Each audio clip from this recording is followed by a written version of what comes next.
My dear friends, what we have this weekend is the Kerygma. It's a Greek word that is not too familiar to most Catholics. It is mentioned 9 times in the New Testament. Paul, in fact, is the chief proponent of the Kerygma, using the term 6 times in his letters, including the second reading this weekend taken from 1 Corinthians 15. Well, what is the Kerygma? Well, it's the basic and essential proclamation of the gospel message. It is the very heart of the gospel, the core message of the Christian faith that all Catholics are called to proclaim. Whenever people get all caught up in some aspect of the faith, and God knows we get caught up in all kinds of religious issues, we have to call people back to the Kerygma. You have to say, look, this is what is important. This is the basic gospel message. This is what we proclaim. So exactly what is the Kerygma? Well, the message is basically, and it begins with this, that we are not such nice people. In fact, we are in pretty bad shape. Despite all the glossy magazines and the time that we spend grooming ourselves and looking good, we can be pretty mean, selfish, and downright sinful. All of us. And don't fool yourself, when you look at human history, human beings have done some pretty awful things to each other. In the second reading, Paul says, I am the least of the apostles, not fit to be called an apostle, because I persecuted the church of God. But by the grace of God, I am what I am. And in our gospel reading, after the miracle of the catch of fishes, we are told that Simon Peter fell at the feet of Jesus and declared, Depart from me, Lord, for I am a sinful man. So despite all our good mornings and our have a nice days, we can be pretty rotten. And it's not just other people, it's me. It's true. We are human.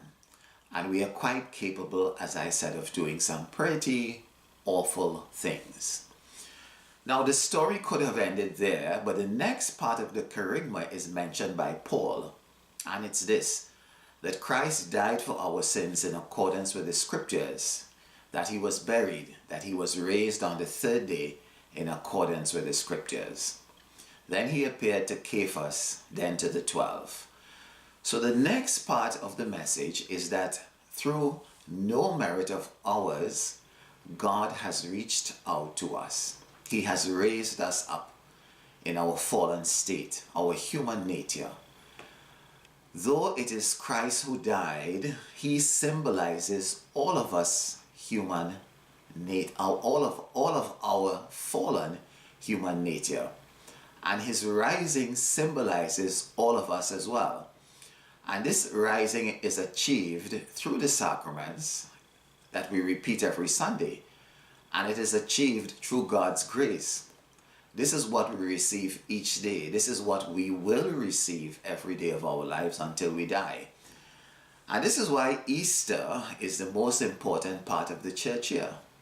Easter basically is the Kerygma. And the Easter event is a daily event in our lives. Paul puts it beautifully in Romans 5:8, where he says, But God shows his love for us in that while we were yet sinners, Christ died for us. That is the Kerygma. That is the Easter message. And I will tell you this, all of us need a little Easter in our lives each day. I know I need it. We need Easter in our pain, in our loneliness. We need Easter when life just seems so overwhelming, when there is nowhere to turn. And when Easter comes, you feel like Peter in the gospel, fishing all night and catching nothing.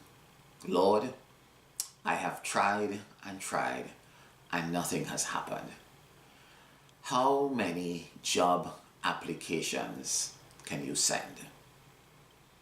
How many times have you prayed for your son who is on drugs, or your daughter in her bad marriage, or your child who died tragically and who you still miss?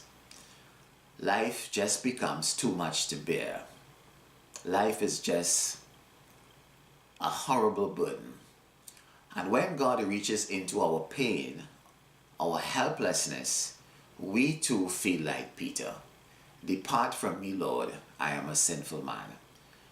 Or we feel like Paul, I have done some awful things and I am so ashamed. I am not fit to be an apostle. My dear friends, that is the Kerygma. One Saturday, the Kerygma came straight to me through a friend. Beautiful story I want to tell you. In closing, he and his family walked into church just before the 5 p.m. Mass looking very disheveled. Father, mother, and 3 daughters, their clothing wet and their hair tousled. And I say to the father, Bill, what happened? And he says to me, Father, after Mass, I'll tell you all about it. You would not believe. So after Mass, he comes to the sacristy and he tells me the most amazing story, a story I have never forgotten. This family had gone sailing that Saturday and the boat overturned and sank out on the lake. So they're all out there now, a good distance from shore, in their life jackets, and they're trying to attract attention, bobbing up and down on the waves. Well, would you believe a jet ski comes by and they all begin waving and screaming, but the engine is making so much noise that the person on the jet ski doesn't see them and simply goes straight by them. 2 more jet skis go by and the same things happen. So that after a while, hypothermia begins to set in. And finally, this guy and his wife and his children decide to give up. So they form a circle, they hold hands in the water, they say a prayer, they ask God for forgiveness, and now they are barely conscious and they're just waiting to die. Another jet ski goes by, and this time they don't say anything. They're too tired. And again, the person does not see them. But just as the jet ski goes by, 20 yards past them, the jet ski engine cuts off. Something has gone wrong. And so they begin shouting at the person, basically with their last breath. And finally, the guy on the jet ski is able to hear them.